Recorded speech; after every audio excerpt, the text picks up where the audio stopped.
All right, guys, welcome to Isaiah 46. Since I'm up early, might as well go ahead and get right into this and get these up ready to upload.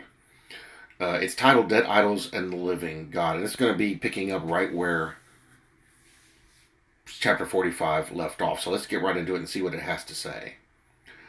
Bel bows down, Nebo stoops. Their idols were on the beasts and on the cattle. Your carriages were heavily loaded, a burden to the weary beast. You know, back then, they would leave their personal belongings behind just to carry these little statues with them. And they had plenty of them. And it's so funny, too, because they knew that these statues could do nothing for them. They mistook the providence of God for these statues being active, and they knew they weren't. They knew. Yet they still continue to do it. It doesn't make sense. How funny, the same thing happens today. Not just in Jews, but in everybody. Verse 2, they stoop, they bow down together. They could not deliver the burden, but have themselves gone into captivity. Listen to me, O house of Jacob, and all the remnant of the house of Israel, who have been upheld by me from birth, who have been carried from the womb. Even to your old age, I am he, and even to gray hairs I will carry you. I have made, and I will bear, even I will carry and will deliver you. To whom will you liken me, and make me equal and compare me, that we should be alike? How incredible Isaiah 46 directly addresses what we talked about this morning. Verse 5 again, to whom will you liken me? Who can be compared to God?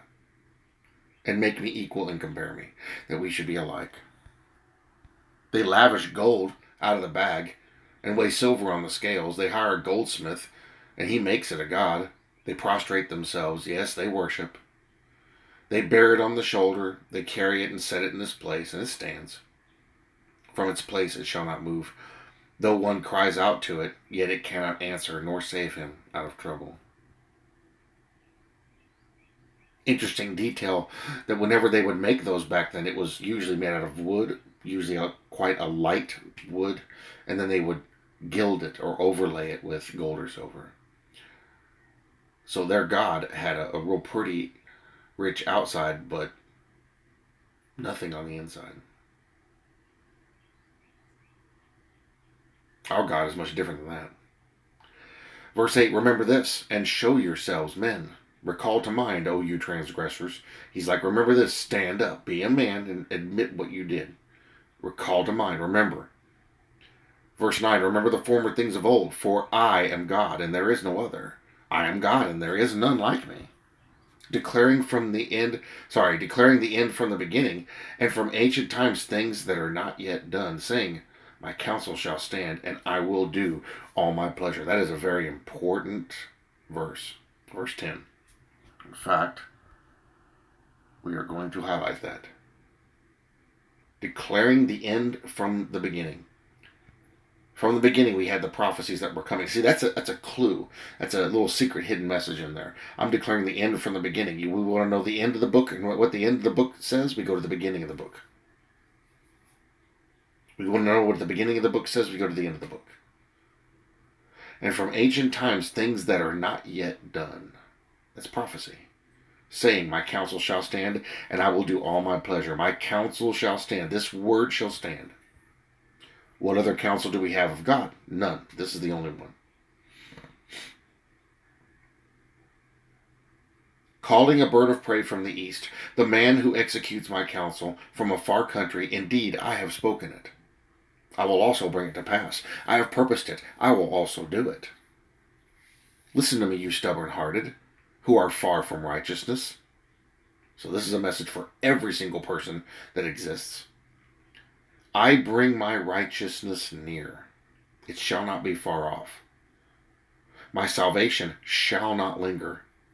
And I will place salvation in Zion for Israel, my glory.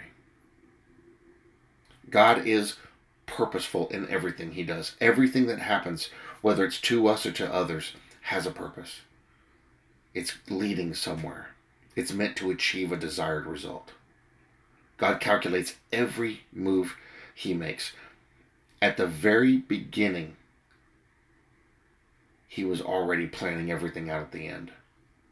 And at the very beginning, he had already put things in place, motions, moving things, so that at the end they would already be in their position to do his will. That includes all his people. Every day, like the psalm says, I can't recount back to you all the blessings that you give me. Every day, things are happening that we don't know about, that are guiding us and directing us and being positioned in our path every day. And we scarcely know it. And he knows we don't know it. So when we miss one, he understands. This is why it's so important for us to stay focused and keep watching for him. Because the more we focus on his word and on him, the more we see those things and the more he gets glorified.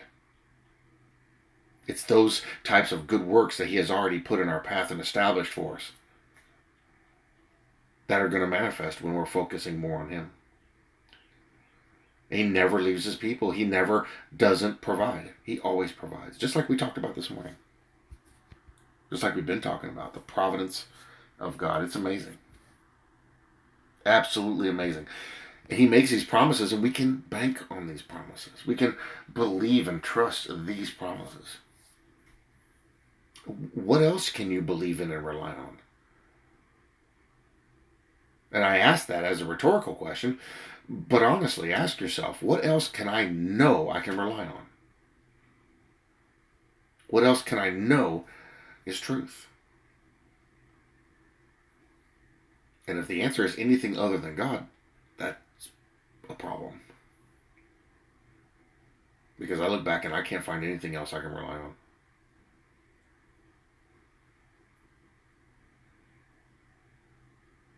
I can find no one else I can rely on.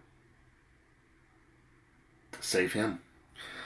Guys, that was Isaiah 46. Tomorrow will be Isaiah 47, the humiliation of Babylon. There's prophecies, even in Jeremiah, God said, I'm going to make it uninhabited, and it's never going to be inhabited again. And after he destroyed it, to this day, the main city has not been inhabited. To this day.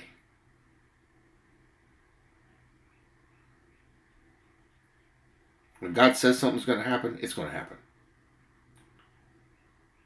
Now, again, there's a lot of people out there that believe, I don't think the Lord's revealed to them what's going on, but they believe that the old city of Babylon is going to be brought back up and made a city center and everything. I don't think they really think about what they're saying because the amount of time it takes. And people are like, well, they can build cities pretty fast. I get that, but there's a whole infrastructure thing that has to be in place. This has to be a world-dominating economy, and you can't make that in a day. You can't make that in a month. And that takes, 80 to 100 years at least to get a place as an ecological and an economic center. So you got to wonder when they say that, is that really what Mystery Babylon is going to be, the original city of Babylon, when God promised we've already read in Jeremiah the promise he made, and he's going to do it here in Isaiah, that it would never be inhabited again after he destroyed it, and it's been like that. You gotta wonder, did he blind them to see that fact for a reason? Because when I read that in there, I see something vastly different. Shockingly different. And funny enough, it makes sense. It makes more sense than them rebuilding a city that God said would never be rebuilt. So, kind of interesting. Guys, again, that was Isaiah 46. I thank you all very much for watching. I bless you all richly in Jesus' name, and I pray he does too.